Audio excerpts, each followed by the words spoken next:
Ladies and gentlemen, hello and welcome back again. We're here for the Southeast Asian Regional Qualifiers for the Kiev Major and Blaze. I'm joining you yet again. We kicked Lumi to the curb, got him out of here.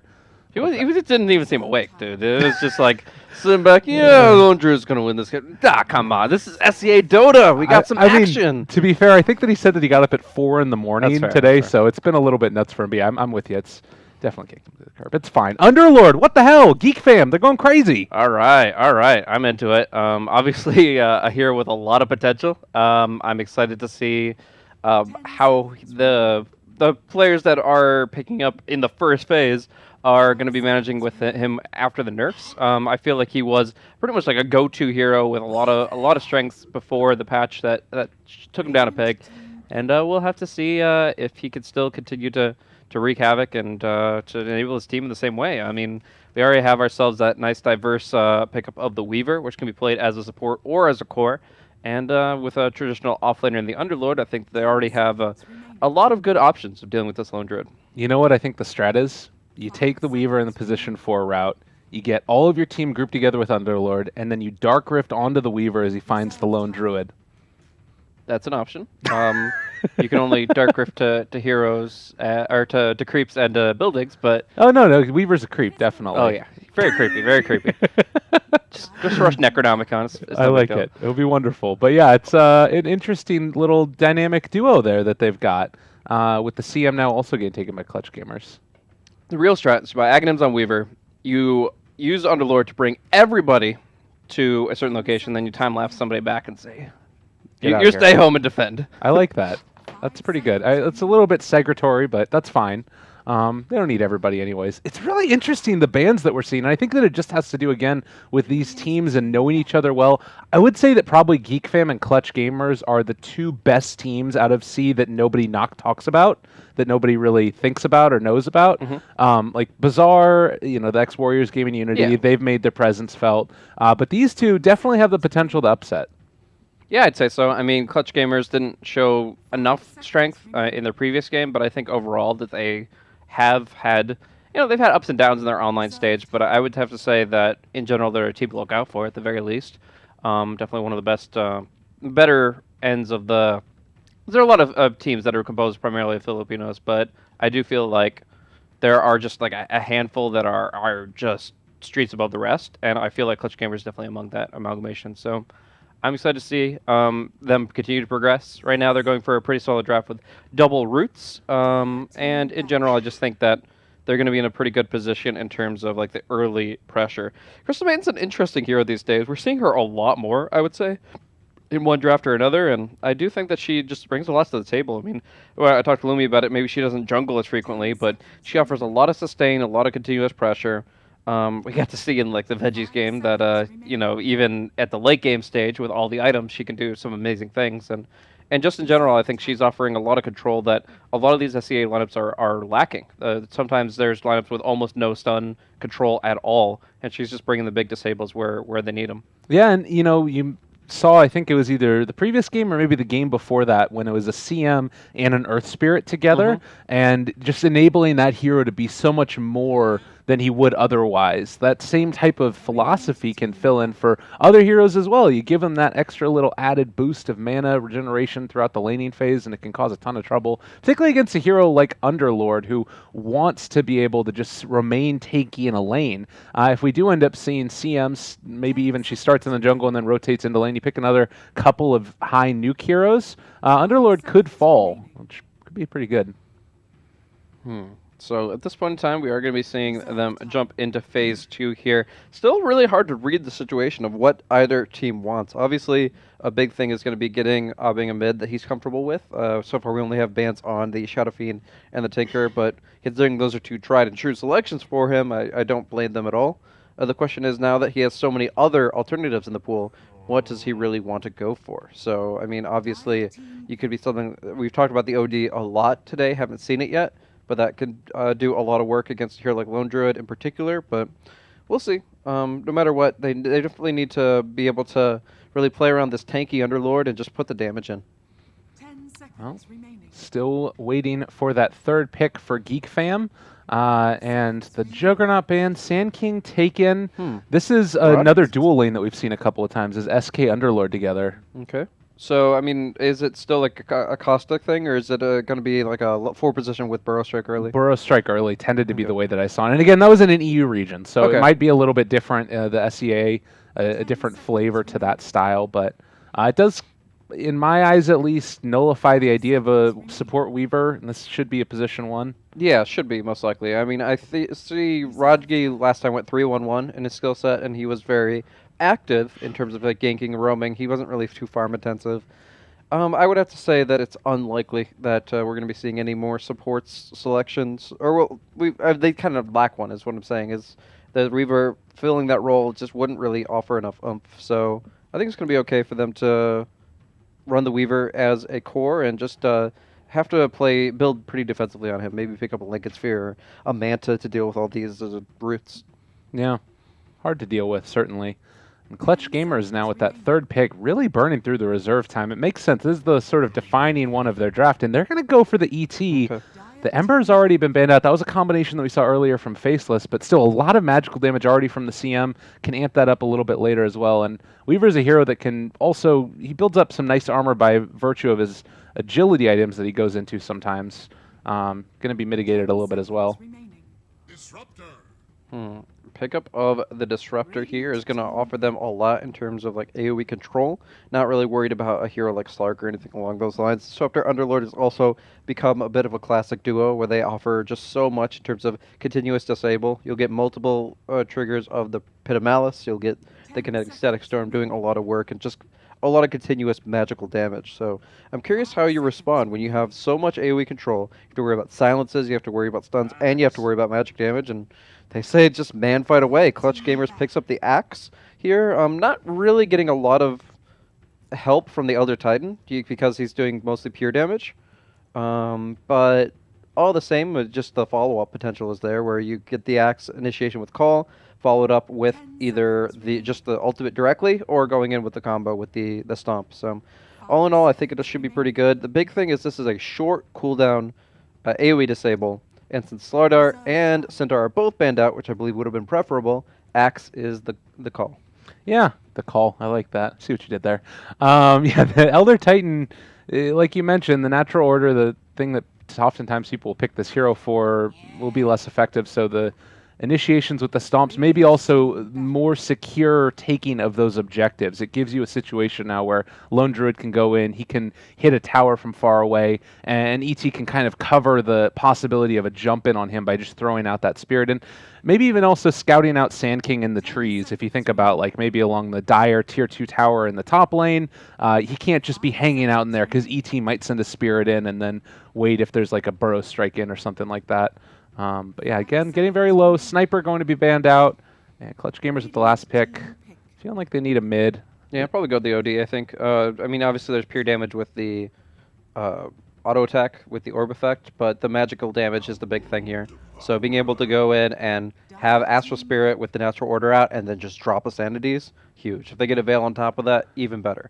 It's just there's so much potential for you to just absolutely destroy a hero before Weaver Time Lapse comes into play or any other factor, really. I think OD is a strong pickup in the meta in general, and they have all the tools to make it successful. All right. Well, we'll see if Geek fam, excuse me, can figure out a way to deal with this OD and laning stage because it feels like they have everything else shorn up. If Clutch Gamers get off to a hot start laning wise, there's nothing really that's going to be holding them back. Like Axe Blink Dagger is pretty much the extent of it in a lot of ways. Geek fam, I don't know what's really good against OD outside of Sniper. Like, is Invoker viable here as well? It's not optimal, but it is definitely viable. I would say that a hero that can go toe-to-toe with him directly, like a Templar Assassin, would be pretty solid. I was seeing like a Razor get picked up if you really want tempo. It can work out pretty well. It's kind of an odd pickup in terms of like the frequency that we see this hero is very low right now, but I do think that just building a hero that naturally wants to tank up and can go just win out the laning phase automatically against the OD could be pretty strong. So Razor would be my pick, and it is going to be the selection here from Geek Fam. Oh, baby. Getting all the predictions right. You got to be on the panel soon. You get the. Have you been able to keep up with what's going on in the panel with the predictions? Not yet, but I'm sure I'll be great at it. Oh, absolutely. All right, we're getting ready to hop into this game. Geek Fam facing off against Clutch. I'm going to hit the little bumper button. We're going to go into that one. Oh my God, it's so beautiful. Look at that. The overlays, the production value. Unfortunately, I'm still staring at this, but that's fine. It's all okay. We got some friends over here at Beyond the 7-3 that'll be happy to keep us company here and appreciate what we do here, and everybody else can enjoy the panel, and until we get into the game itself. But it is going to be a pretty awesome game, if I do say so myself. Just the amount of ways that fights can start and games can happen is pretty exciting, and just in general, I'm looking forward to seeing these guys in action. I mean, obviously we got to see some really good Sanking play from Rodgi in one of the previous games for Geek Fam, but just in general, like these are the kind of heroes that I love to see in action, like the Elder Titan Axe, the Sand King, Underlord Disruptor, like these AoE controlling heroes that can initiate on their terms. Like that's what Dota's about in my mind, and we're gonna see it. We're gonna see a pretty active lane back and forth between. Oh, is he dodging it? Armel going safe lane. Gonna be Lone Druid in the mid, making it that Razor counterpick a little bit less effective. Interesting. Very, very interesting. This is something that we've seen more than a few times as Lone Druid played in the mid lane. It does look, by the way, also like there's a couple of scouting movements that's going on. Crimson just barely able to avoid breaking the smoke, which would have revealed this ward placed up on the high ground. They still might realize that it's going on there, but, you know, yet to be determined. Do you think that how much does this change up the dynamics then? Because Lone Druid has like decent attack range at the early levels, not as great as when you get those lid or talents. Is this something where the Razor is just not going to be able to be as effective farming against him? So one thing, if I do recall correctly, you can static link the bear. It is a hero creep. So what you can do is if the bear is ever in your face, you'll just take the damage away from that. The bear only starts off with this 35 damage, so you can make that a non-factor.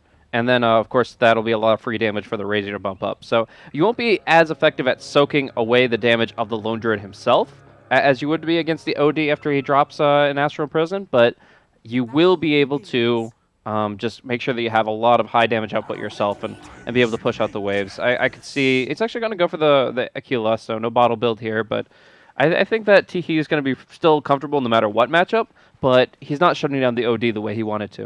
All right. And Underlord, in the meantime, is going to be relegated down here to the bottom lane. It does look like they are going to bring the ET and the CM. It's some nuke damage. Again, you've got an Echo Stomp, which is decent at being able to get that control, put yourself in a good position to try and body block Velo, but might be a bit tough. Nobody caught the talent here, so that's a little bit awkward as it is going to be dropping down very quickly. You want to make sure that the range creep doesn't get to the front line and stays alive as long as possible so that Velo doesn't get a comfortable laning configuration. But as it stands right now, it is going to be just your standard Poor Shield opener for the Underlord, and he's going to be right up in the face of this OD. Yeah, and that actually got to the full point where it was able to be denied as well. Yeah, that's the thing, is if the range creep gets in front and the support doesn't just soak up a couple attacks from it, it's always going to be the thing that the melee creeps go first, and in that case, it actually is quite problematic. They lose out on a lot of equilibrium. You're going to see it push very heavily. Yeah. Well, meanwhile, in the top lane, things going a little bit better for Geek Fam. You can see that Disruptor's going to get the bullets off. Very, very annoying for the Axe here. Because that Observer Ward you talked about before, now Hannah can't safely jungle. He's got the Shrine nearby, so he's not going to be going down at all.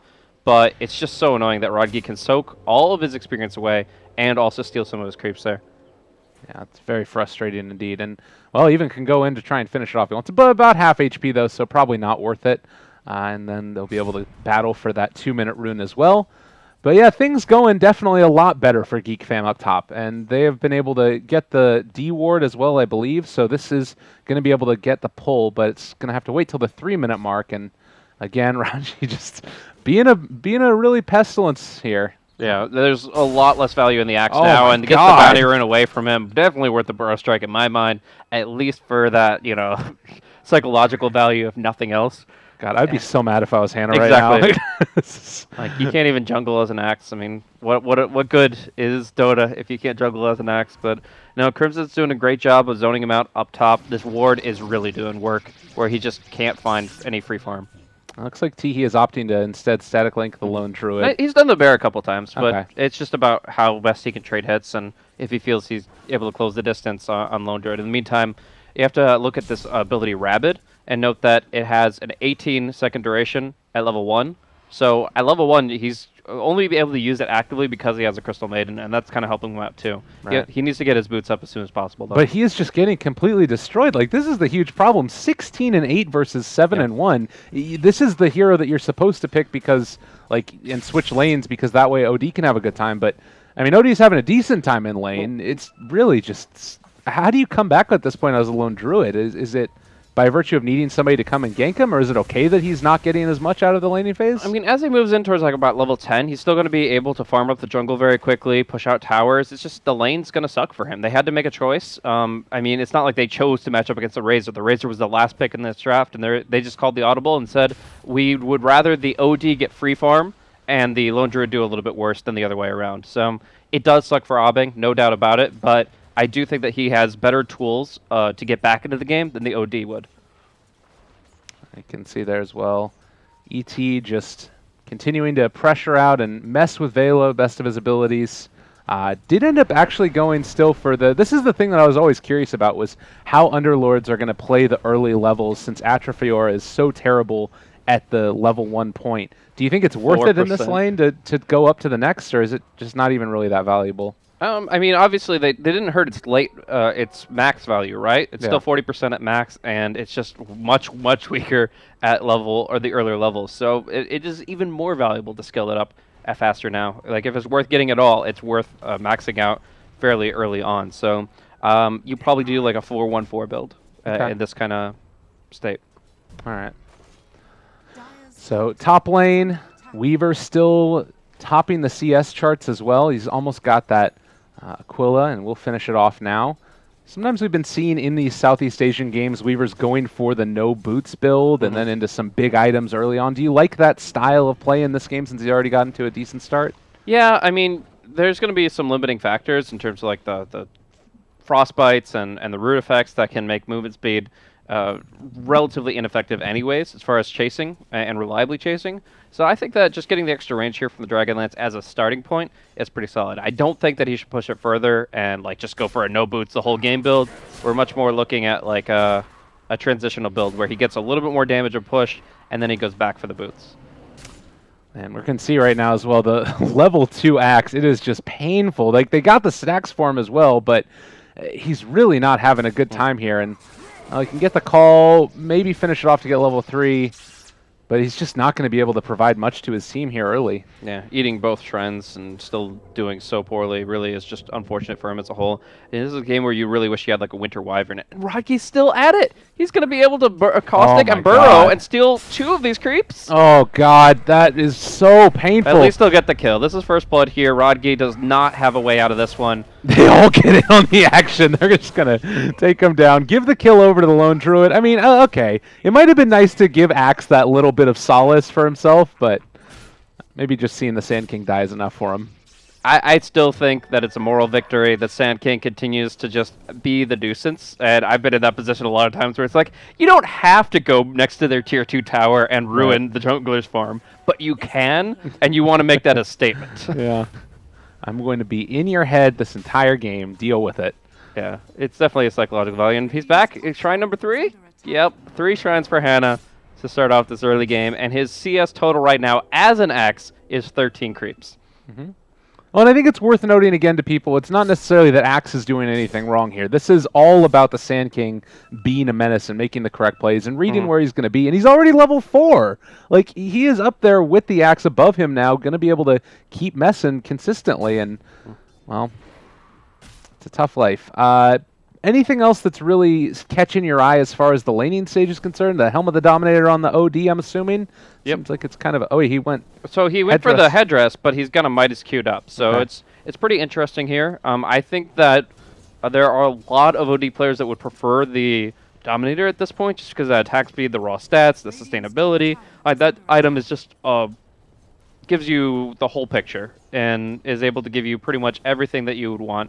It's a very nice package, and I just think that in this case he says, well, I could go that and have a lot of tempo, but I'm free farming. And while it sucks to be the Lone Druid, it sucks to be the Axe in this situation, I'm OD, and I'm doing really well. So he wants to kind of push that even further. And I don't think that's the wrong choice. I think that actually can continue to propel himself forward as the game goes on. It's a very good time. We were actually talking about this in between games a little bit. There was a couple of decisions to I think it was the Earth Spirit game again, where they went for like a Blink Dagger on him instead of the Midas early, and it's the idea of like going for more economical punishment as opposed to going for trying to continue to like kill heroes over and over again punishment. And it's very interesting to see which players decide to go which route. Not that one is better than the other necessarily, but Yeah, it can definitely come down to personal preference. It also is kind of a recognition of the state of the game that a hero like Underlord makes it very hard to break high ground. The game will be dragged out by like at least 5 minutes just because you're up against an Underlord. And that's just kind of the nature of the beast when he's got that one of the best spells in the game in Firestorm. so frustrating to deal with. And speaking of him, he has gotten his level 6 now. 2 points in the Pit of Malice, so valuing that fairly highly. Yeah, I guess it's just for like a little bit of extra jungle damage for using the Atrophy Aura, and obviously he didn't pick up the Atrophy Aura for a 4% base damage reduction. I'm afraid that's just not realistic. So yeah, just getting a little bit extra bonus damage, gets him online quicker, and yeah, now going to be focusing on his AoE control. All right. I think he skips ultimate here. Maybe he picks it up at level 8, but definitely not sooner than that. Okay. Well, still no great movement as far as like rotations and trying to find kills in this game. It's been very much an economic one, and it's come to the tune of, well, just about even actually. Geek Fam maybe a slight lead, and you think that at this point with the Underlord being able to hold high ground late, they're comfortable with like the Weaver going into a very late game scenario against the lone Druid. Is that just a pretty good counter or answer in general to the hero? Hard to say. The tempo of this game is actually pretty interesting because I don't feel like either one of them are just extremely vulnerable in the late game. Like, I feel that both of them love to have tempo and love to accelerate. Razor is a hero that wants kills, wants towers, but you can say the same thing about the lone Druid. Right. I feel like I might favor the ET, Axe, and OD just because their potential for really good team fighting as the game goes on, but it's not clear-cut one way or another. No. Maybe much more about the ways that those team fights start, initiate, and stuff. Exactly. And what we end up seeing in the mid game as well, of course. Sionix is going to be one of those guys. He's going to go for the no boots Weaver build, Desolator, Dragonlance, and just relying a lot on his Shikuchi to keep him mobile. I remember seeing a game just the other day in the open qualifiers where it was Helma the Dominator Radiance Weaver. That was the dream. It was beautiful to watch. And then they lost the game. So very glad to not see that Sionix here. We're going to be seeing a different type of build. And Axe has caught up quite handedly, level 7 for himself now. So all is not bad. It's still a bit behind that Underlord, but the Iron Talon is a good item still. It certainly is. It's very potent, and it's going to allow everybody to kind of keep up to the values they want. The OD still top of the net worth by a pretty significant margin, and as I was mentioning, the Lone Druid isn't kept down for long. Yeah, his CS looks bad when you just directly compare it to Teehee, but he can very quickly catch that back up. It's the laning stage sucks, but after that you get more movement speed. Now he's got phase and nearly max rabid, and he's just got options in terms of like farming up the jungle and alternatives. All right, well, another big rotation moving in. They don't have Epicenter here. They got kinetic static. If they catch anybody, they're dead. Like you don't need an Epicenter to secure a kill like this. They Frostbite for the moment. Velo, they drop it down, but the counter initiation play is going to come out. They end up dropping the Static Storm. The Kinetic Field was there to try and catch the CM, and she is going to end up falling, and maybe Amel as well in some trouble. He got caught right on the tip of that. Well, Pit of Malice ends up getting Burrow struck in. The right clicks is going to be enough to find that kill. Everybody is so low, but he's able to Sandstorm away before they find that kill. Just barely gone, and the Echo Stomp not going to find it. Pit of Malice laid down again. A great rotation for Geek Fam. Yeah, very nice Sandstorm disjoint there, making the kill happen and bringing them a lot closer to Blink Dagger on the Sand King.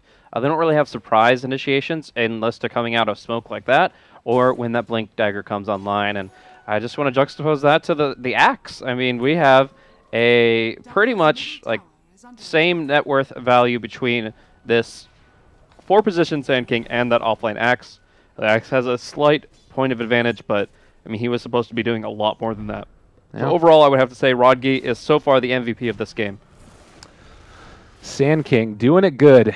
And this is something that it fell out of favor a little bit. We saw some of it again in the open qualifiers. Particularly, I think it was Derp who was playing the Sand King in the NAs and was able to make it work. But a Razor Midas also. So So a couple of them across the board. Everybody wants to get geared up for that late game.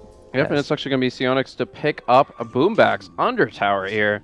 Just a pretty easy cleanup for him. So really just shows how vulnerable Crystal Maiden can be in this kind of underfarm situation. Actually going to see Velo pop the ultimate. Where are they going with it? Is it just him? Okay. All right, well, it's a TP scroll. Sure. It's a 130-second cooldown TP scroll. It's pretty nice. I mean, I guess that just sort of signals they're not worried about trying to use it to like take objectives then immediately move afterwards. They feel very comfortable in their position on the map and the way the creep waves are pushed out. They don't really feel like they need to make a snap movement one way or another. In fact, they're going to kiss the OD a little bit here. Even if he self-imprisons, he's still going to be in a really rough spot. He imprisons the Razor, gets glimpsed back, gets killed off, and now Teehee has a ton of damage to bring against the Elder Titan. Well, over here in the bottom lane, they've been able to jump onto the Weaver. Oh, he gets the time lapse off. They weren't quite able to finish it off, so that's going to be the CM ulti committed and the blink reveal. And they don't even end up picking up a kill after they lose their OD. So, very nice overall movement here for Geek Fam. 4-1.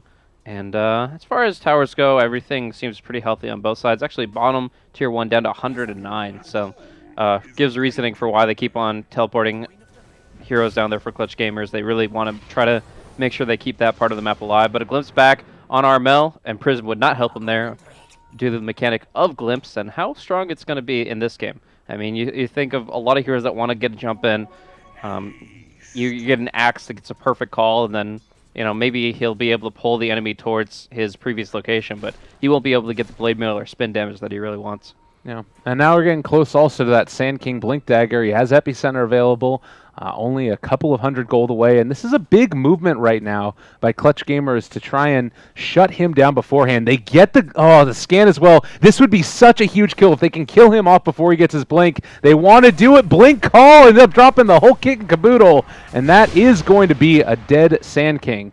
Big kill. Yeah, first big pickup of this game, I would say, and now Clutch Gamers finding themselves in a clutch situation where they can try to pursue an objective up top after delaying that critical Blink Dagger. In the meantime, though, Velo gets himself up. His mechanism, no problem at all, and is rapidly moving in towards the Pipe of Insight. Giving that kind of durability to a hero like Razor, you can just go in so deep and so aggressively. Well, maybe Clutch Gamers here feeling the pain definitely, and it's also a type of lineup from Geek Fam that's so heavily able to punish. We talked a little bit about it earlier, but the Disruptor being able to glimpse out heroes as they come to try and defend a tower, you pair that together with the Underlord's mobility, and it's just going to constantly create these situations where it's 4-on-5 or something that looks similar to that. Yeah, it actually makes Disruptor out to be a pretty good push hero that you can always just clip somebody out there when they want to TP in. Oh, top lane, maybe able to get it. They do find that dunk. Nicely done. They're able to kill off Raji again. That's the second time before. Oh, he got his blink dagger. He got the dagger at least. That would have been a very painful if not, but the tower down bottom gave him the bounty that he needed, so he's fine. And in fact, they're going to be able to bring down this tier 1 as well, or not. Actually going to be Underlord already on his way out. Puts them in a dangerous position. They do get the last in the tower, and they will be able to slip away. So this was a lineup when Vici J was qualifying for DAC and for Star Ladder. It was off the back of Underlord and Disruptor. It was like the two big heroes in China that were always working, and the synergy of just being able to run down those lanes and also have the strong team fights, just great in combination together. Axe, in the meantime, they're all going to get caught. They get slept in some trouble. Static Storm, it's already been dropped. They need to be able to pull him back into it, but Raji's already gone. Wow. Up on the high ground, Armel making it work. The CM ulti in conjunction with the right clicks and the Sanity's Eclipse. Geek Fam walked into hell and not looking like they're going to be able to get out with everybody. I believe there is a quotation about this area being mine. Crystal Maiden holding the high ground, no problem at all. Frostbite's the epicenter, cancels that out immediately, no hesitation at all. They pop the shrine, so you're team fighting uphill into an active enemy shrine where everybody's teleporting in, and you don't have any spells left to interrupt a freezing field. That is just a recipe for absolute disaster, and it's going to be Clutch Gamers getting some very key kills, as they were actually at a pretty significant deficit, and they're bringing them back rapidly. Yeah, very well played, and CM also, going to be able to continue to enable her teammates as Well, still sitting at level 8 for herself, gets a couple D wards. Yeah, it was very obvious there was ward vision for yeah. that kind of a jump, so it's like, okay, well, free D ward, free, like, I mean, it just opens up this entire next stage of the game for them, I think. Oh, ET in some trouble. Burrow Strike comes through. Pretty easy kill, actually, but Yeah. if he had a TP, you can maybe theorize that he'd be perfectly fine. Instead, just going to be a gradual kill. Nothing too big to worry about. Sometimes you have to push out the lanes a little bit further as a support when your allies are taking the safe farming space. So you can see Boombax clears out one camp, Hannah clears out another. You know, Elder Titan had to do what he did. And in the end, he's still very close to a Yule Scepter, even though he did just get picked off. And in the meantime, they both try and go for the Rune Deny. Nobody's going to get that one, that's for sure. And it also gives you a ton of space up here top for the OD to try and farm, and he's been able to do that. Raji, they ping out. They know exactly where he is right now and might be able to go for that play that we were talking about earlier where ET, they throw out one. They're able to find him. They get the Frostbite. Going to maybe go down. They get the dunk. And that kinetic field is not nearly going to be good enough. Everybody slept. It's going to go through. And can they bring them down? Another Frostbite. Certainly. Going to be able to keep control over that Weaver, but Razor has shown up as well now. They need to back out of here. Still being pulled in by the call from the Axe, but Teehee still wants to go in deeper. He's able to take down another. Tons of damage. 182 on that Razor. Saving the day. And OD in the meantime, it's just on the other side of the map. No TP, buddy. Yeah, that's an awkward position to be in, but I still think it was a really nice jump there, being able to burst their target down as quickly as they did. Problem is, there wasn't much after the fact, and Razor thrives in an environment where he could just stay alive, so Bello obliges with that, and they even give him some mana here to work with as they go aggressive once more, getting a Pit of Malice essentially to zone them away from the Tier 2 tower, and they just finish that objective and back off. You look at it, it could have been so much different had they been able to have the OD there. I wasn't sure if like he had a, I don't know, maybe a TP cancel or something. I think it's doubtful. I think he just was confident that either his team would commit to smarter fights or just the aspect of him being able to force staff to move pretty quick. I mean, this hero naturally has a movement speed here, 360, and adding in, well, with the treads at least, and then having the Hurricane Pike on top of that, you feel pretty confident that you're able to move where you need to at the time, but yeah, nothing's quicker than teleportation, and here we see that he just isn't at the right place at the right time. So if you have to chalk it all up together, I would say that it's Clutch Gamers extending too far after that. They could have just gotten the Sand King and backed off, and they kind of pushed the fight a little bit too far. So it's feeling to me as if the Geek Fam lineup is able to take these engagements when it's just a couple of heroes. Oh, you know what? Did he get glimpsed back? Is that maybe what happened? We can call it that. All right. I don't want to flame somebody unnecessarily. That's the only thing here. It could have been that potentially. It could have been a lot of things. It's fine. In the end, the game is not going to be won or lost by one 20-minute team fight where one of the heroes isn't there. It definitely comes down to a lot more than this. Yeah. This game is won or lost by like 5 or 6 team fights. It's not just going to be one and done unless we're in hyper late game. Okay. They're going to be a smoke play here from Clutch on mid, and I think they're going to be able to definitely find a target up top. Whether or not they get the initiation they want, though, is another story entirely. It looks like they're heading into the jungle, or at least in towards it, and with the TP coming in from the Underlord, it's not necessarily the greatest target in the world to start your fight with. Raji moving in as well. We'll spot out that the Spirit is there from ET. That might dissuade them from going in any further. Hana jumps forward, able to find him. Nice play, and just, I guess it was this ward that gave vision of the general area, expecting he was over there. So a semi no-look blink. Yeah, definitely blind at the time, but had a pretty good idea of what he was getting himself into. You're going to see a TP coming in at the shrine as a buyback for the Sand King. Wants to go in, containing for the moment. The OD Sandy's Eclipse could... Oh, boy. Questionable. Alt tab. What are you doing? Let it go. Okay, so we have the freezing field coming out here. Boomback doing a lot of damage. Combo down. Everybody from Geek Fam was not the fight to take. Oh, there's the ... when you need it. Oh my God, what a play. All right, well, I mean, I feel like that would have played out the same way without the pause. They hit their buttons, but, you know, it does look bad that the team that won the team fight was the team that paused in the middle of it. That was the ET, but, you know, dropping the sanities, having all that damage coming in from the freezing field already, I think they just put themselves in a great position to succeed. I mean, that jump on the Sand King was one thing, but being able to just follow through with all this damage, thanks to the ET's natural order, and just generally a great lineup for those kinds of fights. And a very kind of odd decision to buy back on the Sand King there.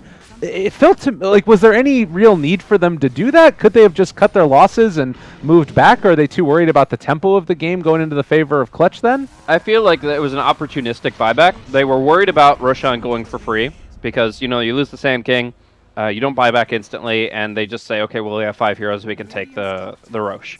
That, on top of the fact that there was a shrine, there was a way to get to the fight quickly, he just had to make the decision to do so.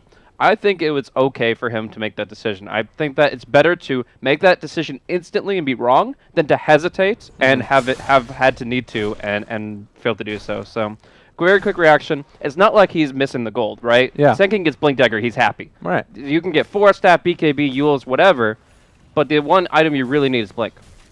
So getting that buyback gold and even dieback gold loss is not going to be changing the game enough for him to be regretting that decision. It was, again, opportunistic, but it was a decision he felt he had to make at the time. And while in hindsight it didn't turn out that effectively, I mostly blame this Crystal Maiden Boombacks getting off some sick ultimates. Really, Yeah. the second one in this game already. That's been like the story of the tournament. We've been seeing so many CM ultis already. This hero, it's been quietly getting buffed patch after patch after patch after patch. And I think also the Aghanim Scepter, granted you don't get it every single game, but it's amazing. It's cool. So good. It's very cool.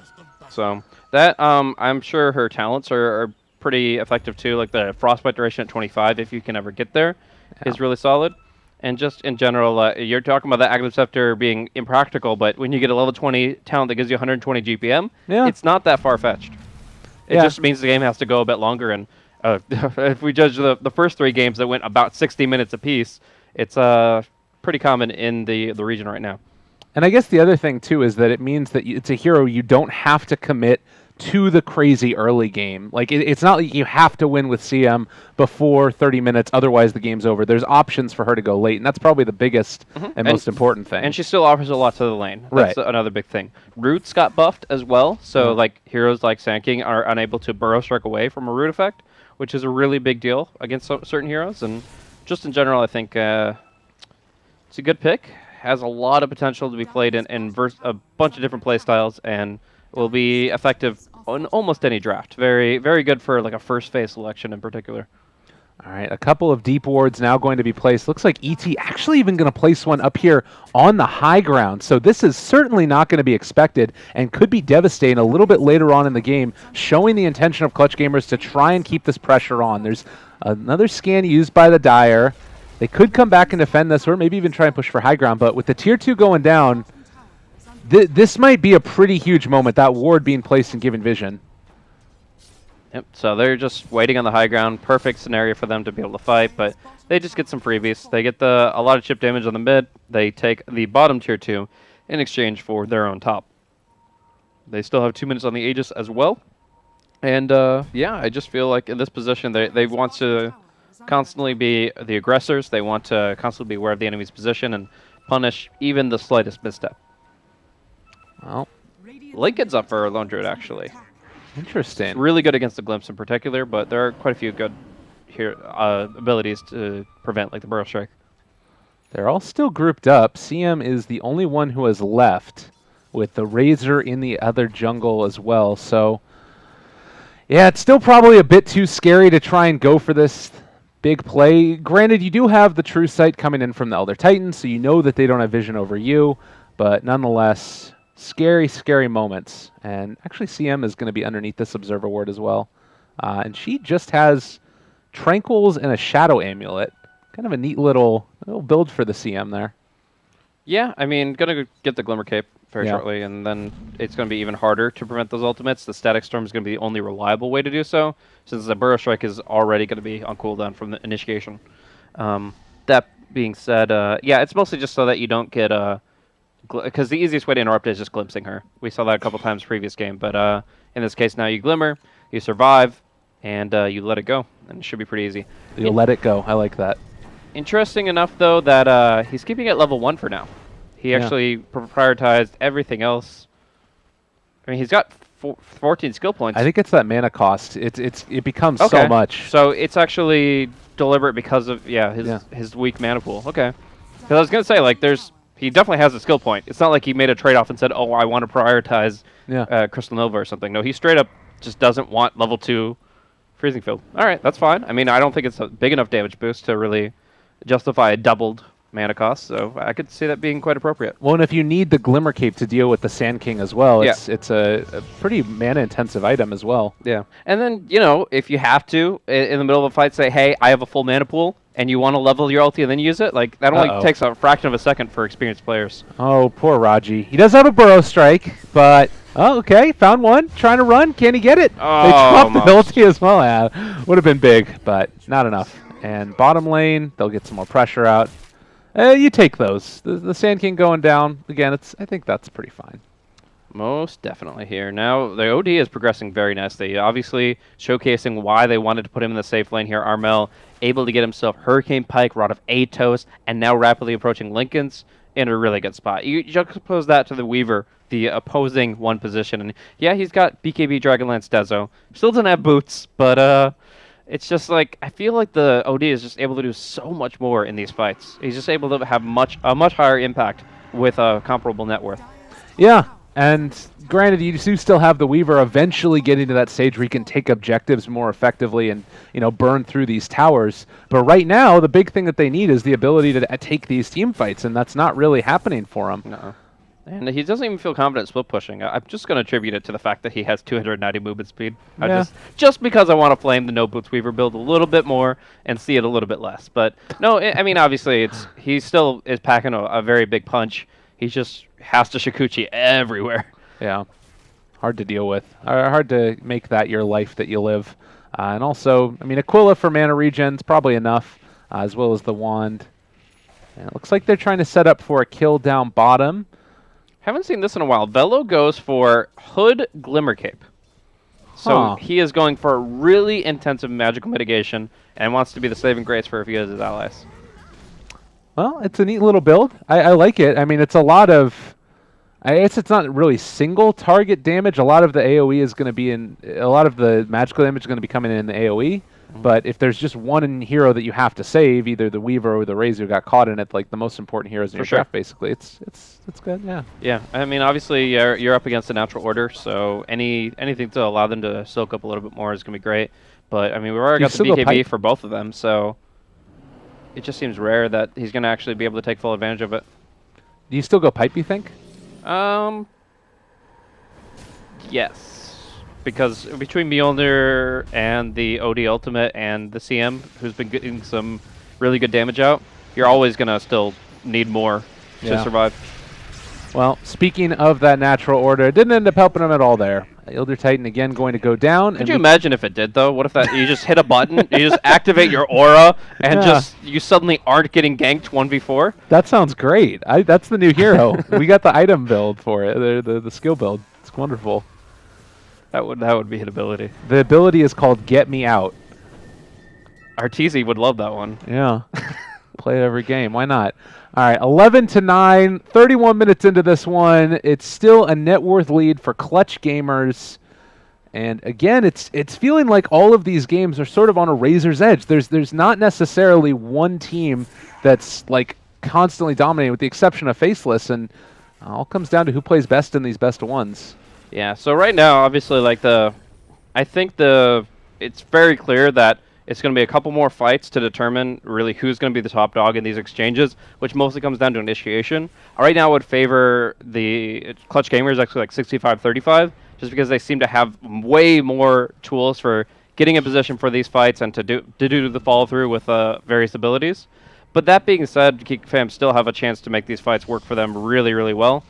And I don't know. It's just like it comes down to one or two fights will turn into 1 tier 3, which turns into shrines, and then the map. They know where they all are right now. Axe is leading the way, and he spotted them with that ward placed down by the CM. Can he get into range? Able to call there onto the Underlord, and, well, that might be enough to... I don't know if they can necessarily go high ground with it, possibly, but Yeah, they don't have a creep wave there. Maybe they could think about it, but Roshan at the very least, it's Yeah, it looks pretty like close. the easier alternative. It's going to be spawning in 20 seconds. Hopefully they stick around long enough to learn that fact, as it is approaching max timer. So, like, you want to just, like, throw a creep in there, throw the bear in there, something, because you know that it has to be up very soon. But, Come on, guys. Do it. Looks like it is not going to be scouted. So they don't actually get any objectives off of the Underlord pickoff. Maybe? Go. No. It's there. I don't think that they wanted to go anyways. It's still pretty scary with like Epicenter, and they don't know if Underlord has buyback They or have not. enough. They have enough right now that I think that they can even fight into the Epicenter and the Static Storm. Like, as long as you are 5v4, as long as you don't have to worry about the Underlord on top of it, I think they're okay. Because you have to realize there's no Guardian Greaves, there's no Glimmer Cape. Like, that's ways to keep these heroes alive. Odie is, I think, dead. He didn't have a Hurricane Pike there. He'd already used it. He ends up dropping, and now maybe a little bit more going back the other way. Fly solo in trouble. They have a ton of right-click damage for him. They take down 2. They're in the Roche pit still currently, trying to take this down, but it might come at a big old cost. Yeah, I think that we are going to be seeing Roshan go be worthwhile compared to the Tier 2, but you have to buy back on the OD, which is still really painful. Like, you don't want to leave that just up for grabs against a team that's kind of better in the pit, but at the same time, like, I think it was just a mistake that they had to make the most out of. Once the OD was caught, like, there's no dealing with that. And in fact, it's Geek Fam that pull back before the OD buys back. So they're really not punished for it at all. It's still going to be a Roshan, and it's just going to be a golden experience exchange. Yeah. Movement now is going to go towards the Tier 2 tower. Although, again, I'm not sure if they necessarily want to fight it. Axe is very much caught up at this point. We can say that for sure. Has the Crimson Guard now, as well as the Blade Mail and a hood for himself. So you jump into the middle of all those creeps, Weaver will melt still. Some survivability, but Axe is pretty great. Axe is pretty great indeed. So we have some real potential for Clutch Gamers to close this one out, I think, within the next 8 or so minutes, because this Aegis will, give you one good fight, which will get somebody's buyback on cooldown. It's just a chain of events that will lead to Geek Fam's demise. They're really dependent on this Weaver just being able to stay up and kicking, keep fighting, and stay alive. And they can manage that for a while, but, every dog has his day. And if Hannah can get a good blink call here, it might be today. They got it. Gets the BKB off first, but it doesn't matter. There is too much damage coming in. Now Weaver squished up like the bug that he is. And not a whole heck of a lot else that they can do. Very dangerous. We are going to be seeing some high ground defense from the Underlord here, trying to get the Firestorm down, and they can even keep the kinetic field on top of that if they really want to. Oh, they got the creep wave, but yeah, they just have to clear one wave is the thing. So right now, it forces Clutch Gamers to commit to the first wave here. The glyph pops, and there's only one siege creep keeping the backdoor protection down. They don't have Helm of the Dominator though, so that one is going to be there. And Sand King can cut another creep wave if he wants to. Well, this top creep wave is being pushed in as well. Do you think that Clutch Gamers... Oh, they're going to go in for it. This is kind of a bold move here. They pop the BKB, Shiva's Guard as well. Hana is in and might end up paying for this one with his life. He is going to be force-staffed out. The glimpse back in, though, and right on top of the kinetic field. He's going to be... And now backdoor protection finally comes through. They're on top of him. Geek Fam very low. Velo is going to fall. They take down 1-for-1 exchange. Weaver's back up in 9 seconds. The tower has backdoor protection. There's a shield next to the health bar. Stop hitting it. Like, it's not actually getting anywhere. Finally, they're chunking it down. And there's no initiation for the Sand King. Rajgi finally trying to punish it. Breaks the Lincoln. Oh, my God. That was not the play. They glimpse back in another one. They're going to be pulled into that one. Sionix pops the BKB, trying to fight. He's not hitting on the lone druid. Goes for the time lapse. They've now continued to control and take down the OD. Again, a collection of misplays, and does look like the CM is going to fall. Good defusal blade there to take off the Ghost Scepter. Such a weird situation. I mean, the entire time the Axe was fighting it out, like 1v2 behind the Tier 3, the Lone Druid was just hitting the shield and doing very, very marginal damage when he could have been actually helping out towards what became the secondary fight. Instead, finally, Sand King gets outside the base a little bit. And is able to control the OD enough to get that very important pickoff. So, while I did think that tier 3 would snowball into map control, it does look like it might be the shoe on the other foot here as Geek Fam surges forward. Yeah, and ready to push this tier 2 tower down. Do you think that they want to try and go for the OD buyback? It feels like it might be a bit too scary. But Well, never mind. They got him. Something. They have to do something. So they'll go in here. Rodkey will actually get force-tapped away before the Axe Call can come through, and they'll disengage from there. But they any opportunity that they can see, any opportunity they can visualize at all, they have to go for, because the game only gets harder from here, I think. I feel with OD getting tankier and tankier, his Midas really paying off, and Lone Druid being able to soak up a lot now as well. It's just Geek Fam. You look at their heroes; they have very finite damage output on everybody, but essentially the Weaver.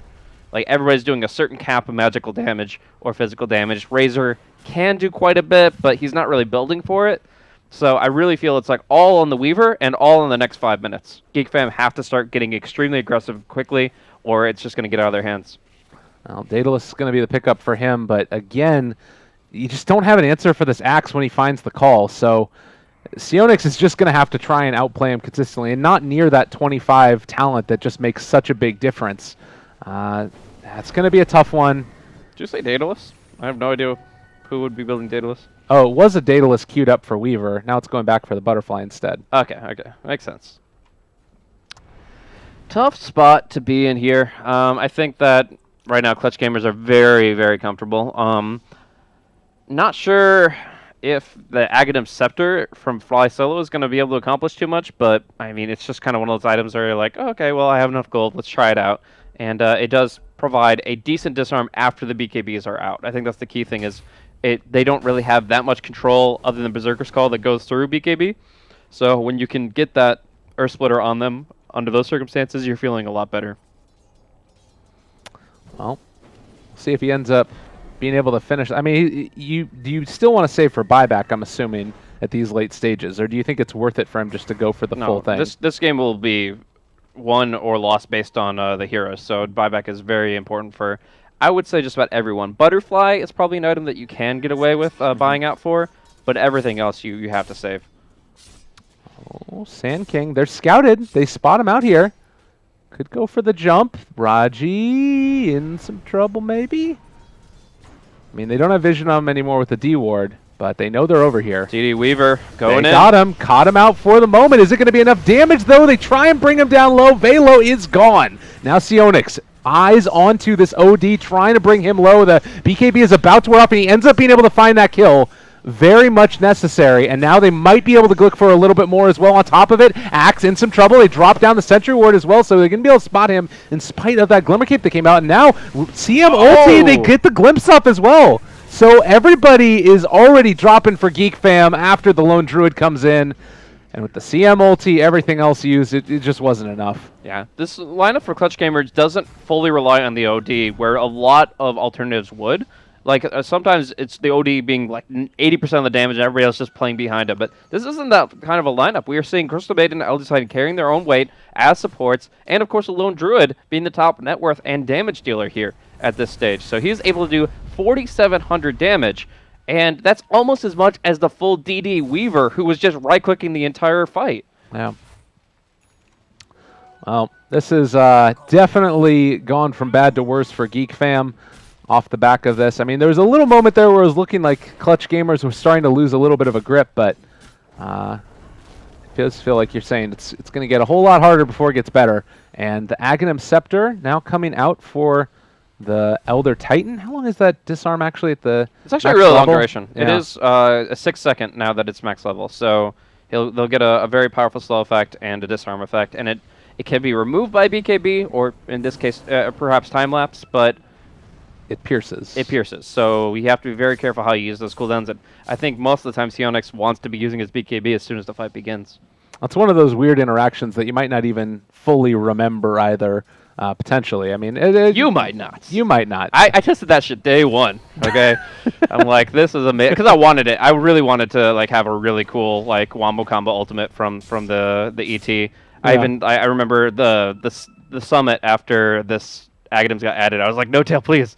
Because he was playing a lot of support AT at the time, so I'm like, just buy the eggs, let's go. Well, you weren't you also the one that got like the Shazam guys to fully reconsider it as well, or is that am I remembering that wrong? This is like your hero, right? ET is definitely one of my favorite heroes.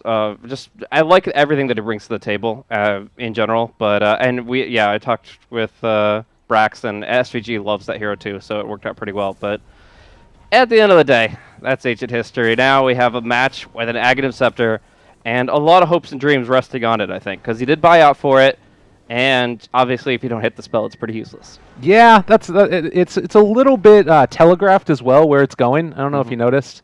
You can usually see the splitter appearing. Vela's going to push out his bottom lane. BKB for himself as well. This guy, it's going to be quite hard to kill off the Underlord, but I think that they're probably well up to the task, Clutch Gamers. So Scotty coming out for the Razor. I have to say that in this, it kind of feels like it's a self-defeating item build here. Going for the Shiva's Guard Scotty BKB, you'll be tanky, and you'll be really annoying with your static link. But at the end of the day, if you don't have like a static link that stays on for the full duration, what are you fully accomplishing? I'm not too sure. He did just get 25, so plus 14 static link damage deal per tick is really good. Yeah. But he's got to get it on for the full duration, or he's only a defensive hero. Like, I mentioned that Weaver did all the damage that fight with the DD. That's because this Razor has built so defensively. He has to get up in there. He's got movement speed. He just needs to keep the link on at all costs.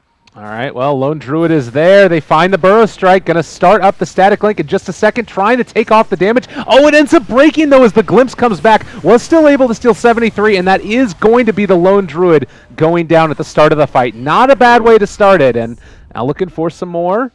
They're chasing down Sionix on top of Fly Solo in just a second here. The second Sakuchi, but OD is setting a trap. They get the Glimpse back in, so they don't need to walk forward to where that OD would be, and they throw out the ulti. Does not end up connecting. There's the lift up, and most likely as well, the kill onto that Elder Titan as, well, they jumped forward again onto Raji. The CM ulti comes down as well. No way to break it. They are able to kill off that Sand King. Now trying to take a little bit more. Hana is going to pop his Blade Mail, trying to run away from this one. They got a double kill now for Sionix. Can he blink? Can he blink? Maybe, possibly, not quite there. They go at the plasma field, and Hana is going to drop from this one. Try to go for the double man. The Sanity's Eclipse is well used, but doesn't find a kill. If only there was an ET aura there, that would have been amazing. But no, it's just not enough to respond with, and Geek Fam actually get themselves in a position to take a Roche, or at least own the map for a good minute here. So a lot of damage coming out from both sides. OD definitely carrying his weight, but it's just a problem where, you know, it's just an opening on a Lone Druid. He gets caught out all by himself, and, you know, there's not much to be done for after that. The Glimpse solidifies the fight. They're able to take down 3 heroes, and actually 4 heroes in total, and finish off Roshan. So, good position for them to be in. ET will try to go for a little bit of sleepy sleep action, but Teehee BKBs and finishes the job. Well done. The cheese is there as well. Crimson decides to come and pick that one up. And he's almost got an axe himself. Does this change the complexion of the game to you in your eyes? Like the static link being able to be at least a little bit more effective. You've got items for Razor that are trying to make sure that that happens. And now you also have an Aegis on the Weaver. How much has this brought Geek Fam back into contention for this? Hard to evaluate. It really comes down still, I think, to play and skill usage more than anything else. I definitely think that they're back in fighting terms as far as their overall like item values and damage output, but only when they execute properly, only when they get like the big combos. Otherwise, they're still really way too dependent on those abilities, and the heroes themselves don't do enough. We're seeing still no boots on Weaver. He's going MKB on top of his Dragonlance and Desolator, and working towards Diffusal 2. But oh, I like what he's doing there, actually. He actually has Diffusal 2 recipe. I've not seen this before. He has Diffusal 2 recipe on him, and he's saving his last Diffusal charge with a lock on the combining factor. So he can use his last charge, then combine it together, and get the maximum value. That's actually pretty sick. Value. I love it. That's the best. Try it out in your pubs, everybody. It's one of those that's actually kind of a cool little interaction. Yeah. I'll do that on my Riki nowadays. God, that was a rough game that we played. Oh my goodness, can't talk about it. Anyways, back to this one. 19 to 19, 46 minutes in. We've got Just under 5,000 net worth lead into the favor of Clutch Gamers. Experience still very even, but the big storyline for me is that you do have the Tier 3 down in the mid lane. They've been able to come out and move across the map, take down shrines, whereas you still have that availability for Clutch Gamers. And we haven't really seen like the big Dark Rift plays this game. For the Underlord, it's been more about like just trying to keep the lanes pushed out with Firestorm. Yeah, I mean, this is just not like one of those kind of jump across the map pushing games. It's really a situation where they might like siege a base and then pull out with the Dark Rift, but otherwise it doesn't really have nearly the value that they'd like it to. In the meantime, though, he has been able to keep his allies alive a lot. Atrophy Aura is still very effective against heroes like Lone Druid, no matter how much bonus attack damage you build, which in this case turns out to be a lot. But yeah, it's just another one of those games where we're still seeing a lot of farming going on, a lot of back and forth, but kill score is relatively even, net worth not too far apart. Skill usage and initiation, as always, is the key. Well, the smoke play now coming in from Geek Fam. They're going to place a couple of wards and then make their move up to the top side of the map. We'll see if the TPs come in time. And imagine that they would try and get out of here pretty soon. Smoke will break if they head it up, but yeah, they're not going to quite run into them, it looks like. Everybody gets out. Shiva's a bit too late.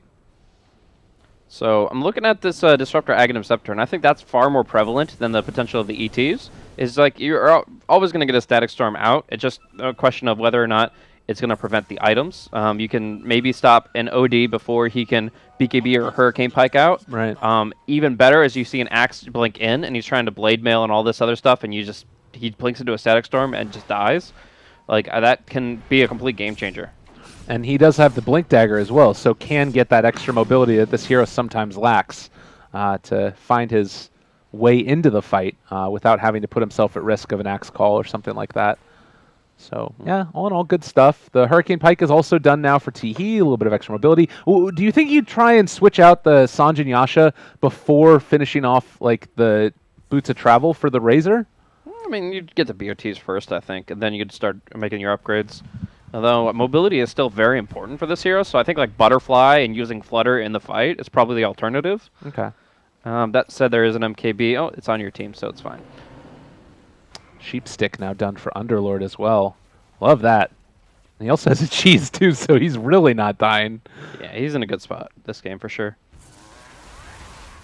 Actually, I really like the Lotus Orb on Elder Titan in these kinds of games, where you know that it's going to come down to like single target, like things like the Static Link, things like the Hex. Those are going to come into play for sure. And just ET is a very good Lotus Orb carrier in general. Can get a lot of value out of it and prevent the Lone Druid from getting locked down too hard. So maybe they'll progress that way, but for right now, it's just going to be Shiva's on deck for Axe, and the BKB soon to be picked up by Abing. So that was the thing, is that whenever people talk about Aghanim's upgrades, like, what are you giving up for taking it? Do you think a Lotus Orb ends up making this game look different, or is it just it wouldn't have mattered in those fights either way?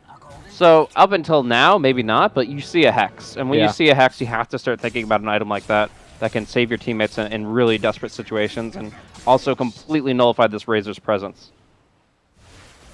That would be quite good, definitely.